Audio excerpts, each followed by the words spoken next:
Everyone, welcome back to my channel. If you are new, my name is Nikki with MontanaCrochetCreations.com. In today's tutorial, we're going to be doing this really pretty placemat that I have crocheted for my dining room table. I'm actually going to do a set of 6 because that's what I can hold on my table. So you'll need a few things for this. I'm using this really pretty, almost like neon orange / like peach color.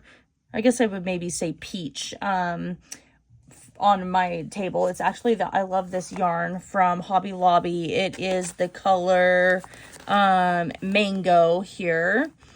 And I used about a half of a skein just to make this one placemat. You're also going to need a 5mm crochet hook right here. You're going to need a pair of scissors for clipping your yarn tails. And then you will need a yarn needle for weaving in your yarn ends. And just like what I say in every single one of my videos, if you prefer to use cotton yarn, there's lots of good choices out there. My favorite is Lily Sugar and Cream. So that would be a good alternative to this as well. So go ahead and grab all of the supplies that you need for this and we'll get started on this placemat. Let's get started on our placemats here. So we're going to start with our slip stitch and then we are going to chain 33.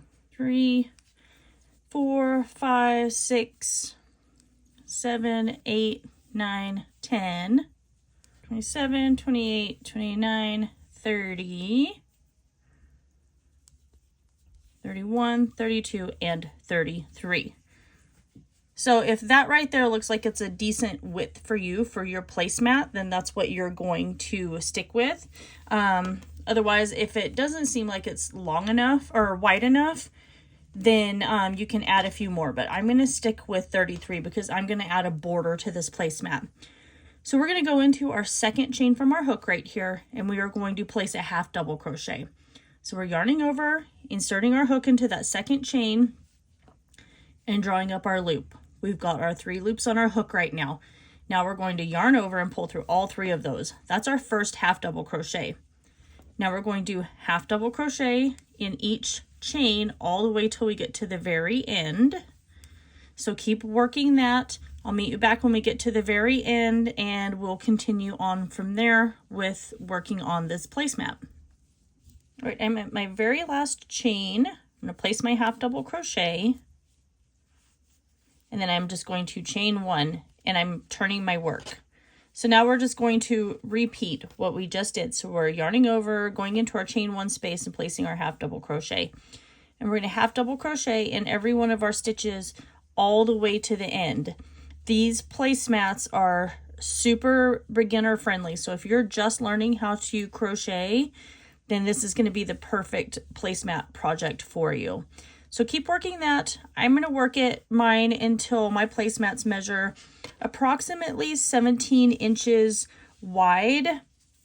And then once they're there, then I will meet you back and we'll talk about how I'm going to put a border on this placemat. So I finished this portion of my placemat here and it measures 9.5 inches tall by 17 inches long. And that's exactly what we want. Start working on our border here. So I finished my last stitch. I'm going to chain 1. And I think I'm just going to do single crochet stitches all along the edge here. If you wanted to, depending on what color you are, you could change colors for the border, but I'm going to stick with the color that I'm using here. I don't want to do different colors. So I am going to just go back into that space right here where I chained 1 and I'm going to single crochet. And then I'm going to go into along here.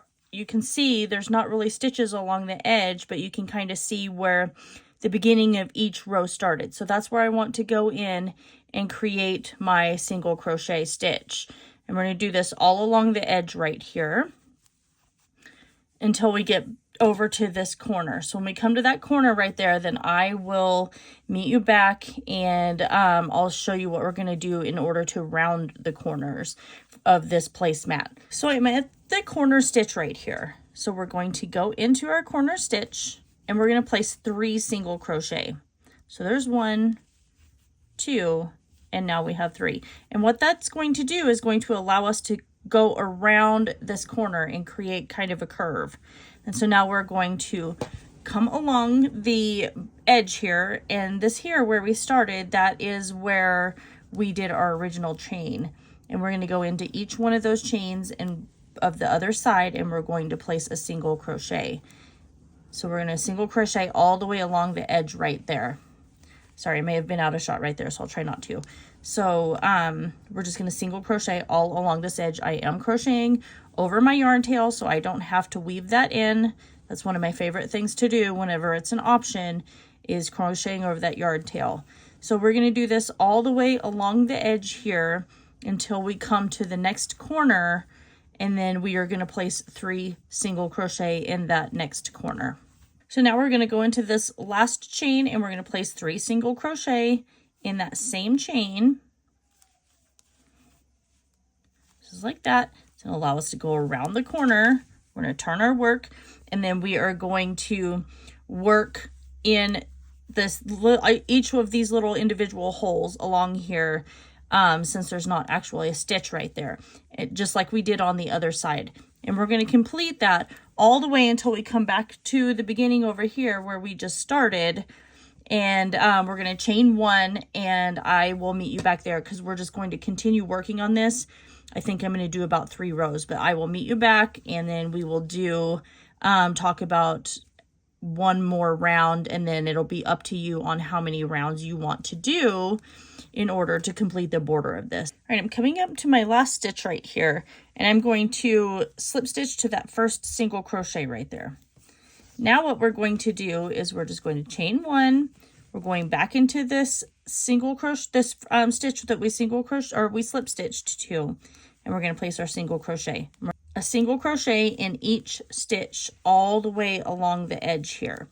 The reason we're not doing 3 single crochet in this stitch is because we are coming up and slip stitching to this one right here. So there is no need for that. So we are just going to continue placing our single crochet in each stitch all the way around right here, just like that. And we're going to work our way all the way down here, all the way down till we come to this corner right here. At this corner, we're going to place 3 single crochet, and then we're just going to continue working all the way around. All right, so I'm at my corner stitch right here, and I'm just going to place the 3 single crochet in that corner stitch, just like this. And then now all I'm going to do is I'm just going to keep working my way all the way around this entire edge here, and then I'm going to place 3 single crochet in the other corner, and then I'm just going to repeat the process just like I did whenever I slip stitched to that first single crochet. So keep doing that until you have as many rows or rounds as you want going around your placemat, and then I will meet you back when I am done with mine. So I finished the border on my placemat, and I actually ended up just doing 3 rounds. I think that was plenty of rounds for this. It does give it like a little bit of a different texture, switching from the half double crochet to the single crochet, and I like that whenever I go with doing my placemats. I think that this would be really pretty doing like alternating different colors on it, or getting like a really pretty like variegated yarn, maybe for like the holidays or something like that. Would be really pretty, and I think I might actually do that as well. But that is everything. So I'm going to link all of the products that I used today down in the description box below for you guys to check out. And if you guys actually really like what I do, then maybe consider hitting the join button down below, where you'll get early access to all my tutorials like this. Otherwise, please make sure you like, comment, share, and subscribe to my channel if you haven't already. And that is everything for today. I love you guys all so very much, and I will see you in my next video.